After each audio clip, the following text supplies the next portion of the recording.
अपमान झाला. नेत्रामध्ये एक सारखे अश्रू व्हायला लागले. सांगावं असं तुमच्या जीवनात काय घडलंय. पण दुःख होतं नाही वसुंधरा तुम्ही पाहता.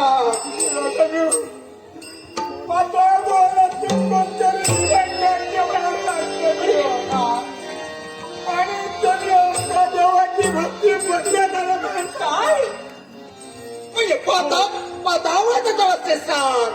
पाताळाचा त्याग तर एवढं त्याला कशा ठिकाणी आलात. अगदी समजत आल्या दिनापासून भक्ती करतात ते वैकुंठीच्या नगरात. ती भक्ती बंद करावी असं त्याचं म्हणणं आहे. मी सांगलं माझ्या रक्ताचा थेंबा तो जर मी माझ्या देवाची भक्ती बंद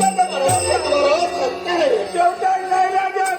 शेवटला हातात घेतलं माझ्या प्रभूवर मी माझा जीव वाचवण्यासाठी मी असं रात्री घेतलं.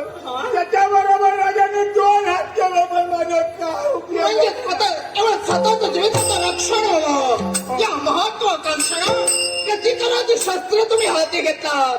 पण त्याच्यासमोर तुमचं धाव घ्यावं लागलं आहे.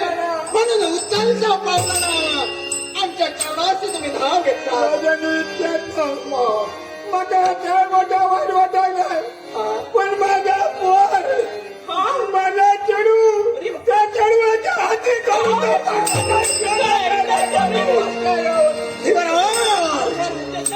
हे तुमच्या मुखातील शब्दाचा तळपायच्या मस्तकाला भिडलं आहे. तुमच्या कृषिकुलात जन्माला आलेली ती तुमची कन्या. त्या कन्याचं चौर्य कर्म त्यानं केलं आहे. कोणी चिंता करू नका. लोकांचा पोशिंदा म्हणत राज सिंहासनावर बसून प्रत्येकाला न्यायाच्या घाटीने तत्पर होत आहे. तुमच्या कन्याची मुक्तता करून देण्याची जबाबदारी माझी आहे. तिथपर्यंत नक्कीच येतोय मी. प्रसंग घडला तो फार वाढ